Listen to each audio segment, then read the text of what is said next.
Jacó se pôs a caminho e foi à terra do povo do Oriente. Olhou, e eis um poço no campo, e 3 rebanhos de ovelhas deitados junto dele.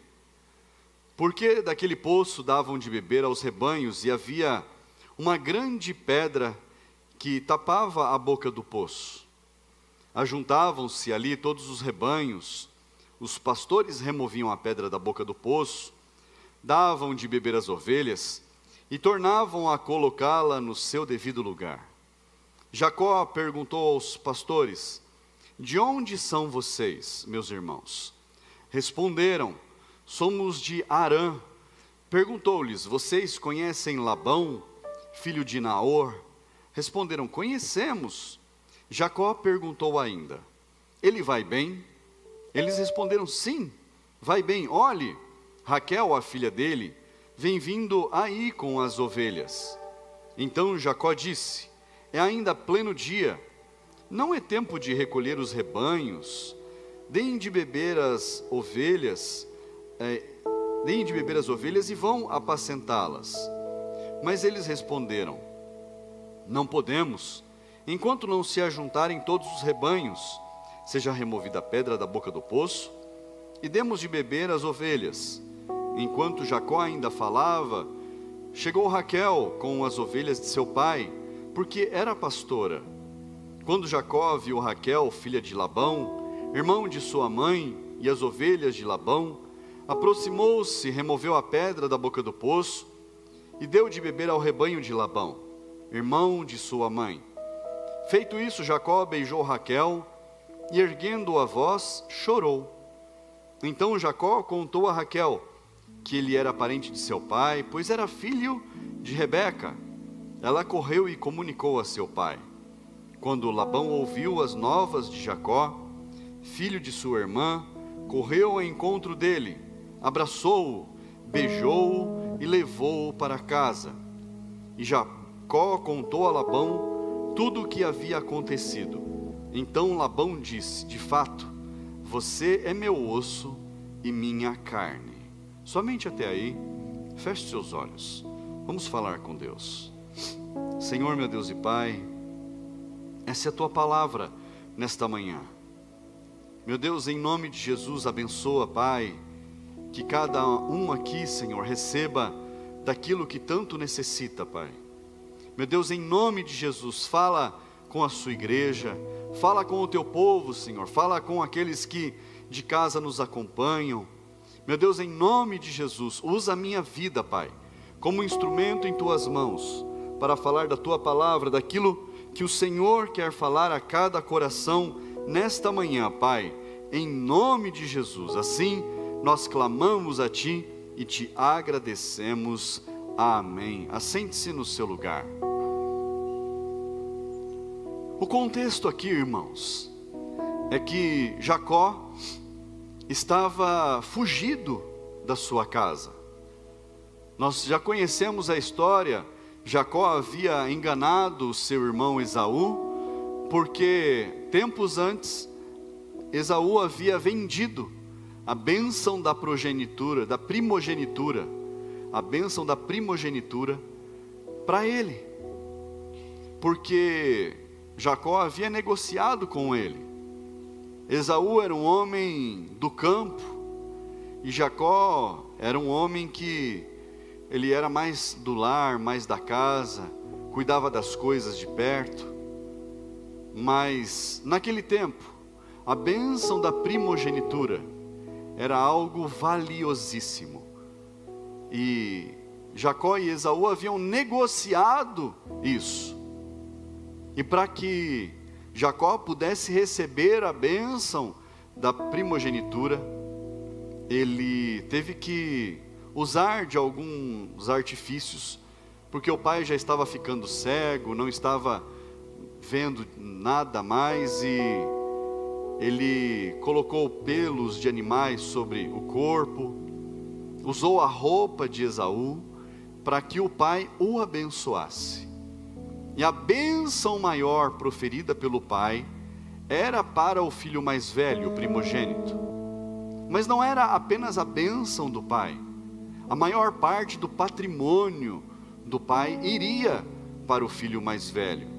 O filho mais velho, quando o pai morresse, cuidaria da mãe, cuidaria do patrimônio, e os irmãos mais novos, neste caso apenas Esaú, que era o mais velho, os irmãos mais novos serviriam ao irmão mais velho, porque ele governaria a casa de seu pai.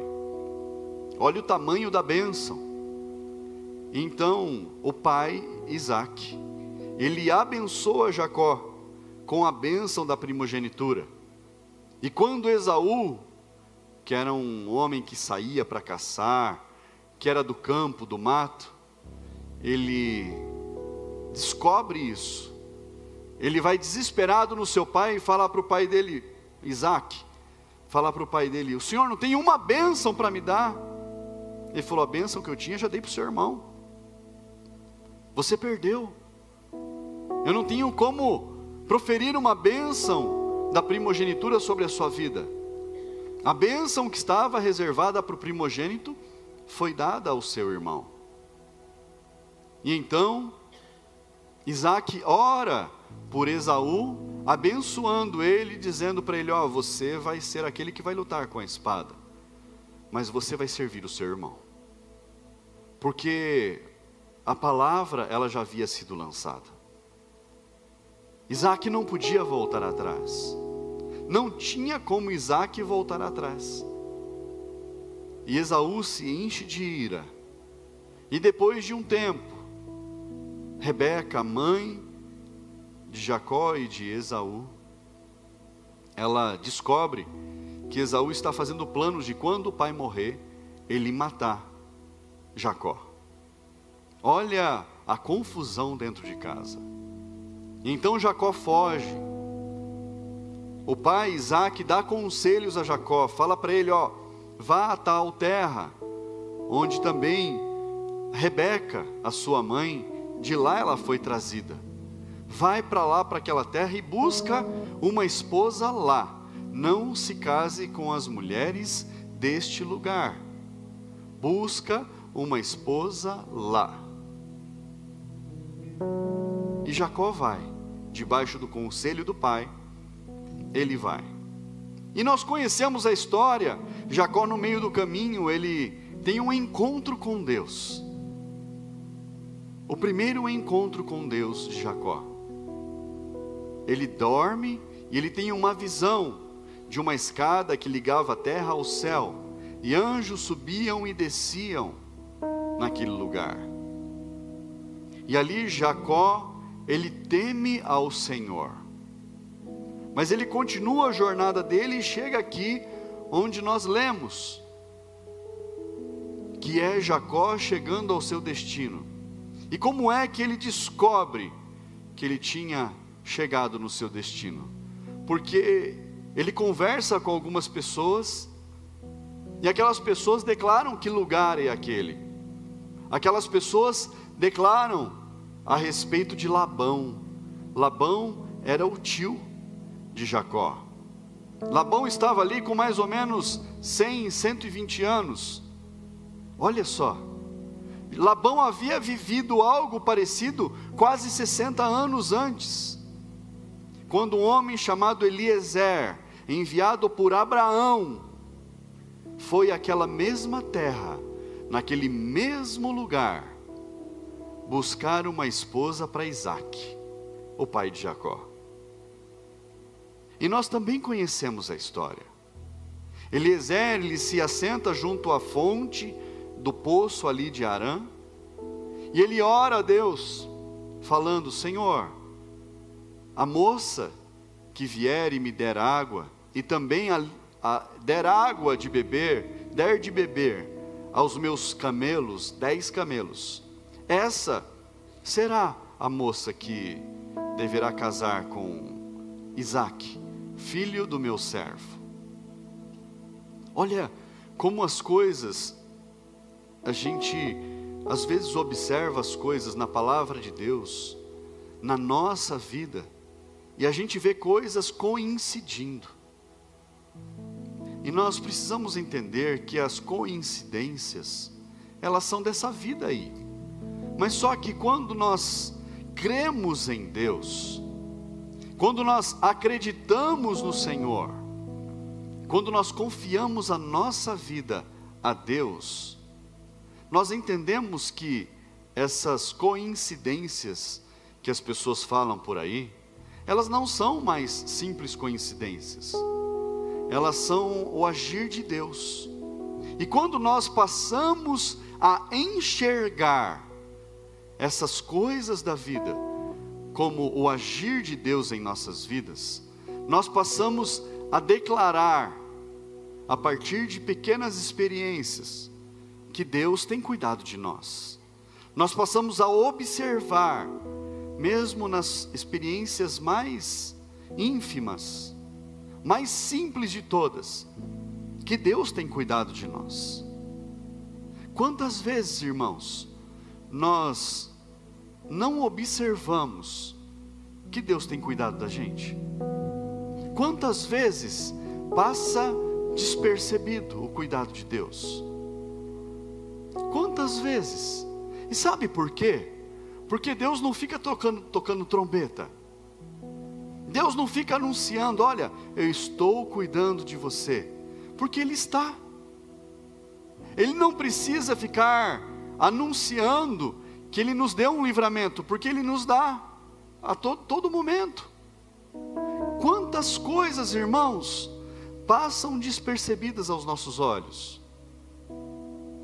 Quantas coisas acontecem durante o nosso dia e a gente acha que é coisa do acaso, que é coisa corriqueira?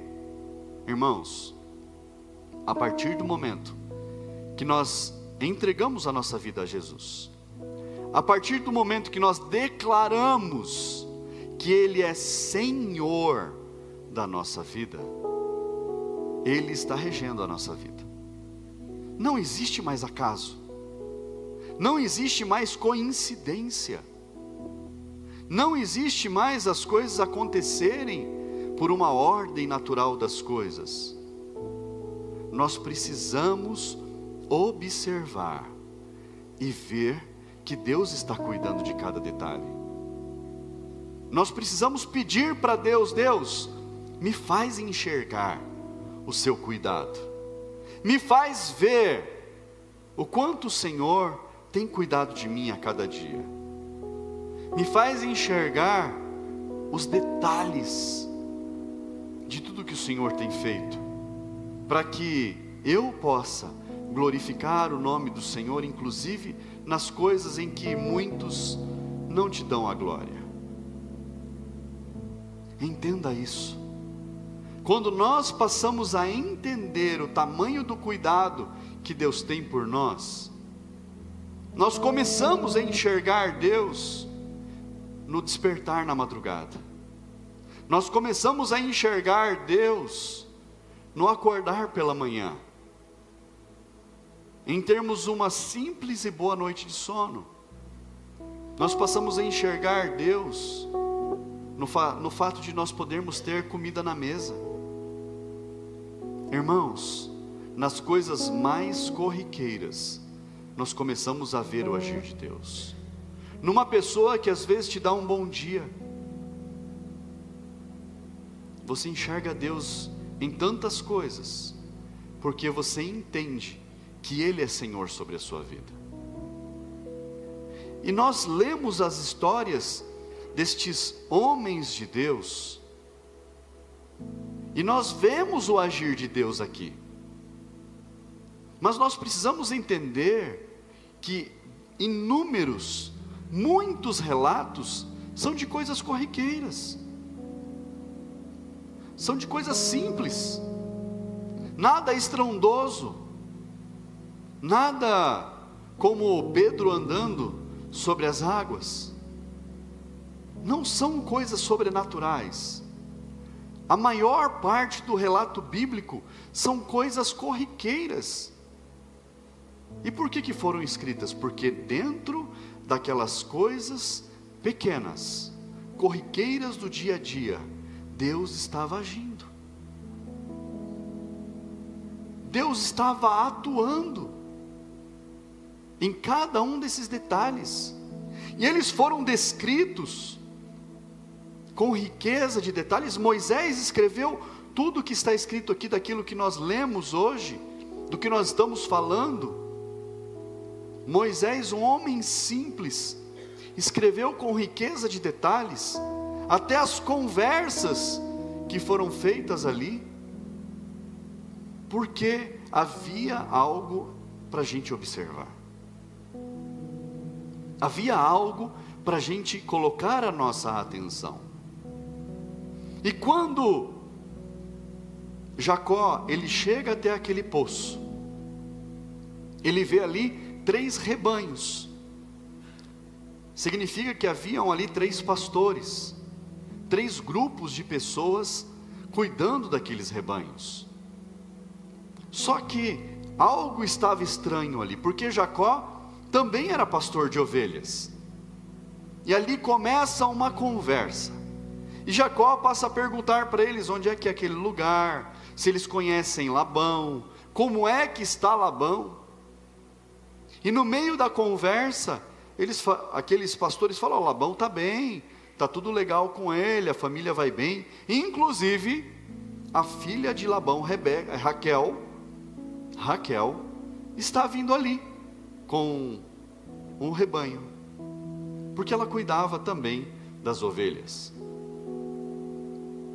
E olha só, enquanto Raquel está vindo, Jacó pergunta para eles: mas o que vocês estão fazendo aqui ainda? Porque normalmente os pastores iam, davam água para as ovelhas e levavam as ovelhas para o campo, para elas pastarem, para os pastores cuidarem, colocar o óleo sobre a cabeça, ver se não tinha nenhum carrapato, nada ali que estivesse incomodando a ovelha, para cuidar uma por uma, para observar o rebanho, para ver se estava tudo bem com o rebanho. Esse era o padrão. Não era comum que diversos rebanhos se juntassem num único lugar. Isso não era comum. Mas aí eles disseram: olha, Jacó, aqui nesse poço a gente junta todos os rebanhos, espera todos se achegarem, nós pastores retiramos a pedra, e então a gente dá água para todos os rebanhos, e depois cada um vai para o seu lugar. Aqui, nesse lugar, a gente faz dessa forma. É algo atípico. Entende por que está descrito? Porque não era comum, tinha alguma coisa diferente ali. E Jacó, conversando com eles, entendendo os porquês daquilo tudo, ele observa Raquel vindo, e Jacó, ele pula ali em cima da tampa do poço, retira a pedra. E a pedra, irmãos, a gente às vezes pensa que o poço é igual... Quem já viu poço em sítio? É fácil de tirar a tampinha do poço, não é? É ou não é? É simples, não é, irmãos? Só que a gente precisa entender que esse poço não era um poço pequeno, era um poço muito grande. A boca dele tinha mais de 2 metros e pouco, era bem grande.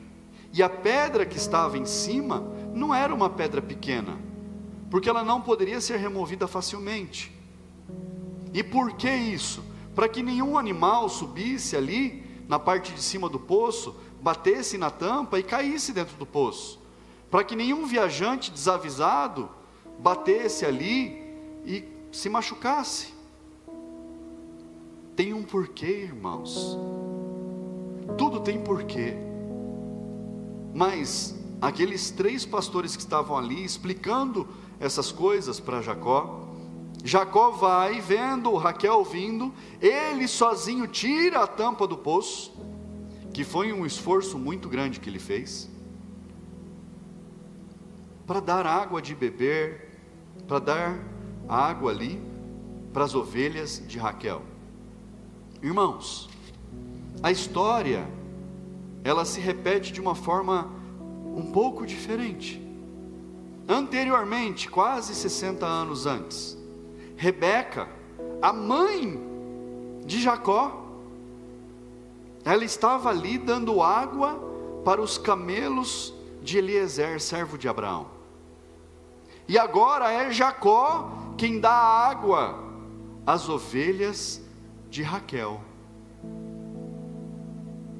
Olha as coincidências. E Jacó dá água para todas as ovelhas ali. Depois dele dar água a todas as ovelhas, ele beija Raquel. Mas nós precisamos entender que esse beijo na Raquel não é um beijo de namorado, romântico. Ele beija Raquel como alguém de sua família. Porque era costume beijar os seus familiares. Na minha casa nós temos esse costume. A minha esposa, a pastora, meus filhos, minha mãe, meu pai quando era vivo, onde a gente se encontrava, irmãos. Podia ser no meio da rua, a gente dá um beijo um no outro, se abraça, beija, seja onde for. Por quê? Porque para nós é assim, não tem vergonha nisso. E olha, Jacó, ele beija Raquel, e ali naquele lugar, naquele momento, depois que ele dá um beijo em Raquel, ele chora na frente de todo mundo. Ele chora alto na frente de todo mundo. E por que ele chora? Porque ele se emociona. Porque ele vê que ali naquele lugar está acontecendo algo que já havia acontecido antes, com a própria mãe dele. Ele vê se cumprindo na vida dele algo que anteriormente havia acontecido dentro da família dele. E ele vê ali, ele enxerga ali o favor de Deus. O choro de Jacó na frente daqueles pastores, na frente de todas aquelas pessoas que estão ali, é porque ele enxerga o favor de Deus na vida dele. Pergunta para quem está do seu lado: você consegue enxergar o favor de Deus na sua vida?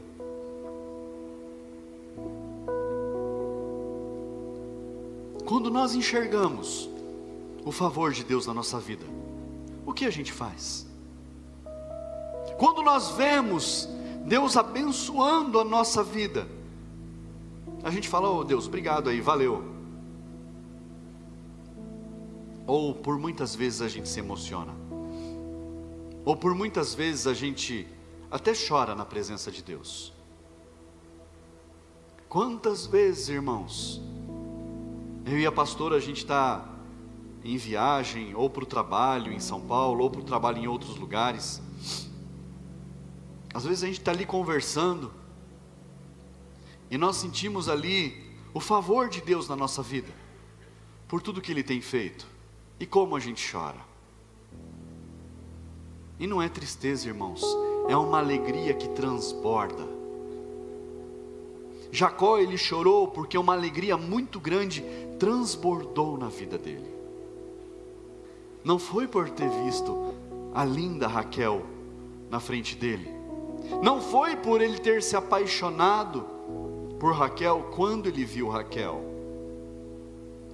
foi porque ele viu o favor de Deus na vida dele, se repetindo como aconteceu na vida do pai dele, porque ele ouvia as histórias daquilo que Deus tinha feito pelo servo Eliezer. Ele ouvia as histórias de como a mãe dele tinha se dedicado, dando água aos camelos do servo de Abraão. Ele ouvia as histórias do pai e da mãe a respeito de como Deus os havia abençoado.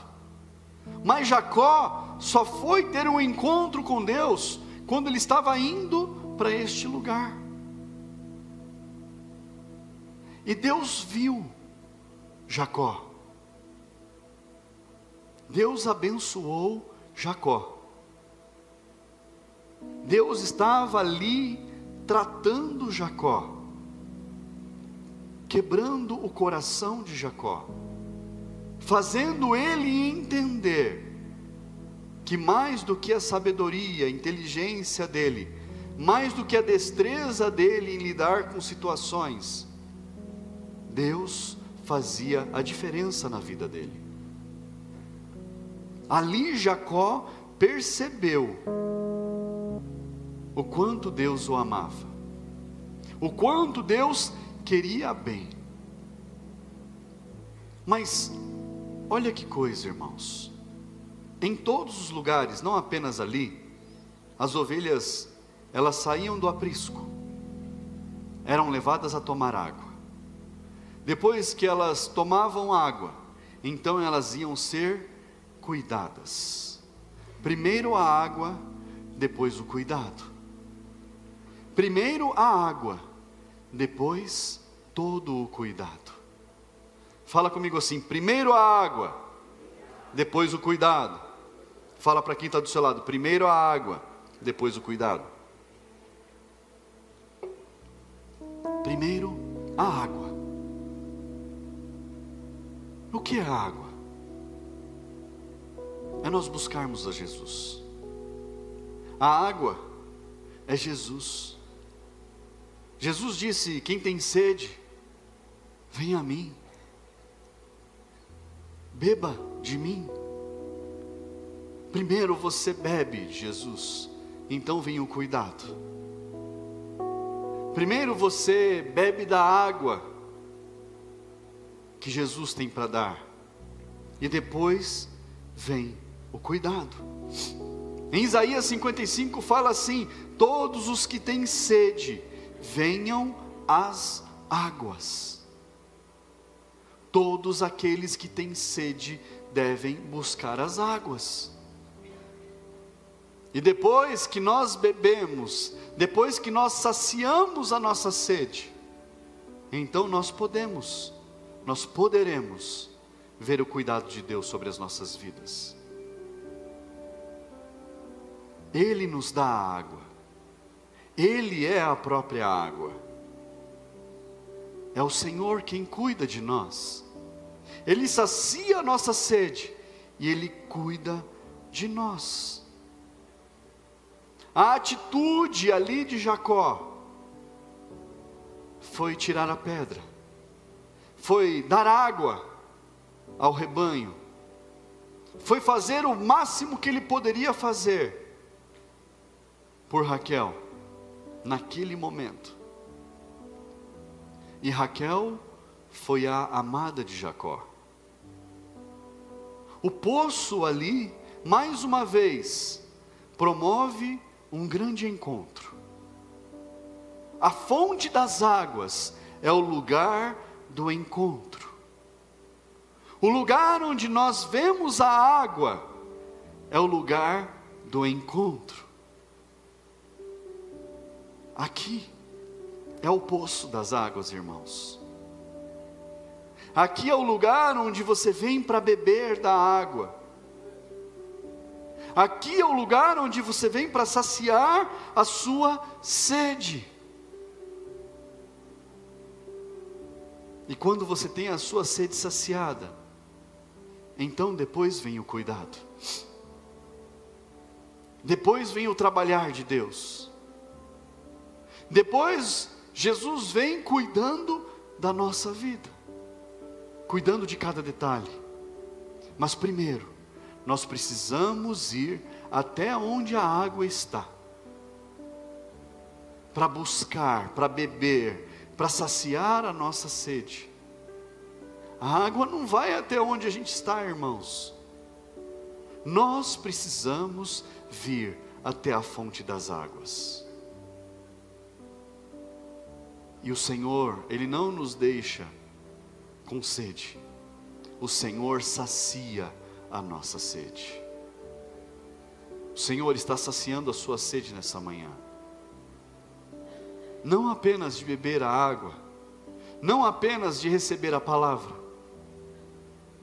mas de preencher a sua vida com o amor dEle, de encher a sua vida com aquilo que Ele tem de mais valioso, que é o amor dEle pelas nossas vidas.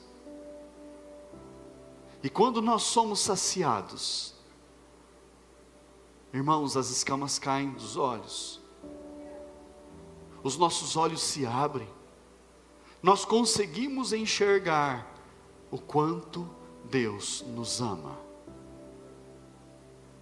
Quando nós buscamos as águas, quando nós bebemos das águas, nós conseguimos enxergar o tamanho do cuidado dele por nós. Nós somos capazes de ver em cada um dos detalhes o quanto Deus nos ama. Que você hoje veja o cuidado de Deus na sua vida. Que você possa enxergar o quanto você é precioso para o Senhor. O quanto Ele te ama. E o quanto Ele quer cuidar de você. Que você veja hoje, que os seus olhos estejam abertos, para você ver o cuidado de Deus pela sua vida. Você vai sair daqui saciado. A sua sede vai estar saciada. E você vai ver o cuidado de Deus, em nome de Jesus.